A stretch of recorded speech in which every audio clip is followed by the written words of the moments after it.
Hello বন্ধুরা, সবাইকে welcome আমার চ্যানেলে। তোমাদের সাথে চলো আরও একটা ব্লগ শেয়ার করে নিই। তো এটা হচ্ছে মাছের মাথা দিয়ে বাঁধাকপি আমার মা রান্না করছিল, তো আমি একটু নাড়িয়ে নিলাম। আর বাজার থেকে আমি এনেছিলাম চিংড়ি মাছ, যেটাকে আমি মালাইকারি করব। যাই হোক, আর আমার মা রান্না করেছিল ডাল, আর এই মাছের মাথা দিয়ে বাঁধাকপিটা কিন্তু আমার মা রান্না করছিল, আমার মা এসেছিলো। তো চলো, ফার্স্ট টাইম আমি আজকে করব চিংড়ি মাছের মালাইকারি। তোমরা দেখো বন্ধুরা, এই যে চিংড়ি মাছ বেশ বড় বড় ছিল, এটা নারকেলের দুধ। আর আমি কড়াইতে তেল গরম করে তেলের মধ্যে দিয়ে দিয়েছিলাম শুকনো লঙ্কা, গরম মশলা, তেজপাতা, ফোড়ন।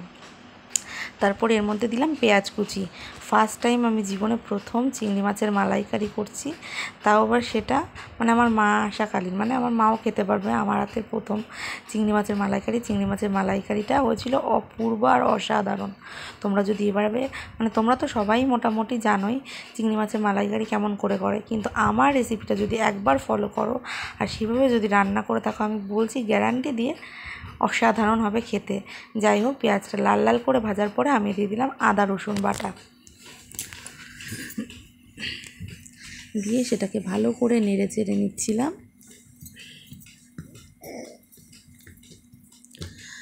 আর মার জন্য কিছু স্পেশাল করতে গেলে তো ভালোই লাগে জানো বন্ধুরা। তো পেঁয়াজ রসুন আদা এগুলো দিয়ে ভালো করে নাড়িয়ে নেওয়ার পরে আমি এর মধ্যে দিয়ে দিলাম টমেটো কুচি দিয়েও আবার নাড়িয়ে নিচ্ছিলাম। অল্পই মশলা, বেশি চিংড়ি মাছ নয়, আর চিংড়ি মাছের মালাইকারিতে বেশি মশলাও লাগে না, অল্প অল্প মশলা দিয়ে করলেই সেটা রেডি হয়ে যায় আমার এক্সপিরিয়েন্সে আর চারিদিকে সবার ভিডিও দেখে। যাই হোক, তারপর বন্ধুরা তোমরা এই ভিডিওর মধ্যে তো দেখতে পাবা কাঁচা লঙ্কা, কারণ আমি যেখানে সেখানে লঙ্কা, যেখানে সেখানে মশলা রেখে এভাবেই রান্না করি। এই সব মশলাগুলো ভালো করে ভেজে নিয়ে তারপরে তো আমার মাকে বলছিলাম, মা ফোনটা ধরো।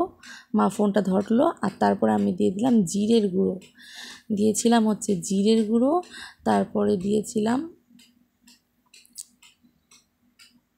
হলুদ গুঁড়ো। আমি স্লোই বলছি কারণ এটা একদিন আগেকার ভিডিও, তো আমার অত খেয়াল নেই।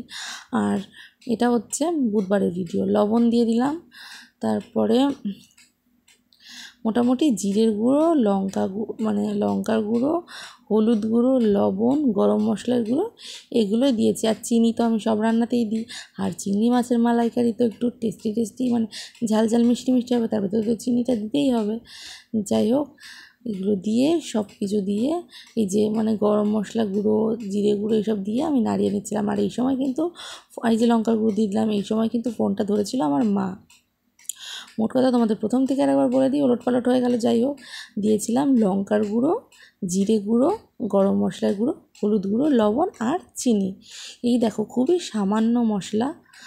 সত্যি বন্ধুরা, এত টেস্টি হয়েছিল না চিংড়ি মাছের মালাইকারিটা। আমি প্রথম করবো আর এত সুন্দর হবে আমি ভাবতেই পারিনি।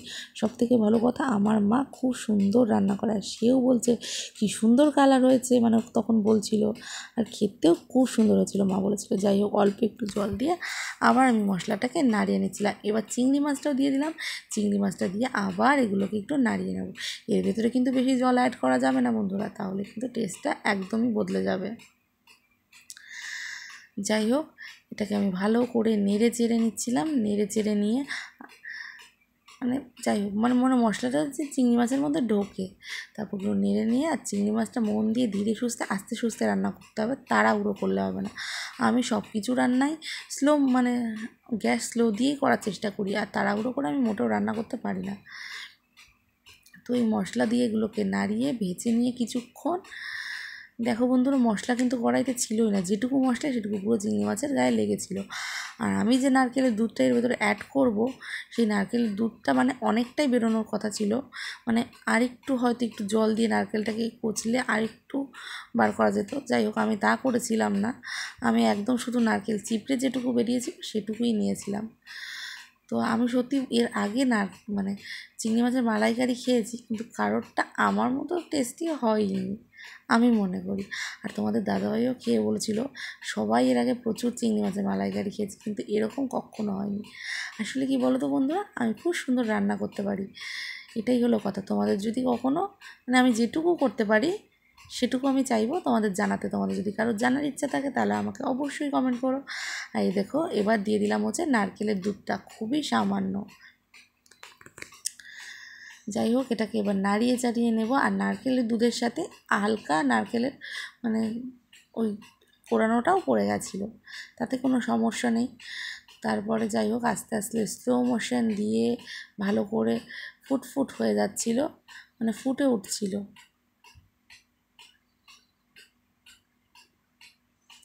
আর এই তেজপাতাটা দেখো বন্ধু আমি ফেলে দিলাম, কারণ তেজপাতাটা আমি কেন জানি না, সবাই বলে গন্ধ হয় ভালো হয়, কিন্তু তেজপাতা দিকে আমার পছন্দ না।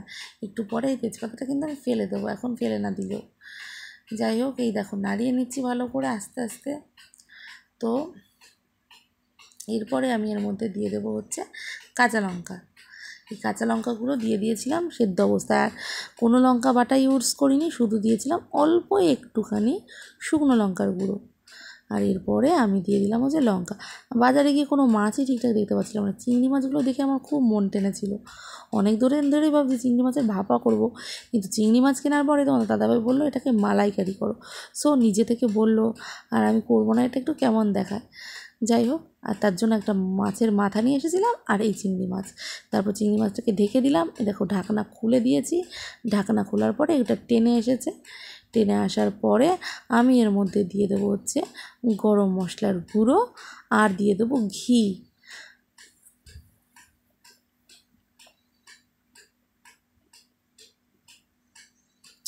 নিজের রান্নার প্রশংসা আমি এতই করি বন্ধুরা, তোমরা হয়তো ভাবতে পারো এ কেমন, কিন্তু সত্যি বলছি বন্ধুরা অসাধারণ হয়েছিল। আর তোমরা প্লিজ একবার এভাবে ট্রাই করো, আর ট্রাই করে আমাকে অবশ্যই জানিও কেমন হয়েছে খেতে। আমি আশা করি বলবো, মানে একদম গ্যারান্টি দেবো অসাধারণ খেতে। এরকম টেস্টি চিংড়ি মালাইকারি তোমরা হয়তো আগে খাওনি। তো দেখো প্রায় টেনে এসেছে। চলো আমার চিংড়ি মাছের মালাইকারি হয়ে গেল রেডি। আজকের ভিডিওটা এই পর্যন্ত, ভালো লাগলে like comment share and subscribe করে দিও। টাটা।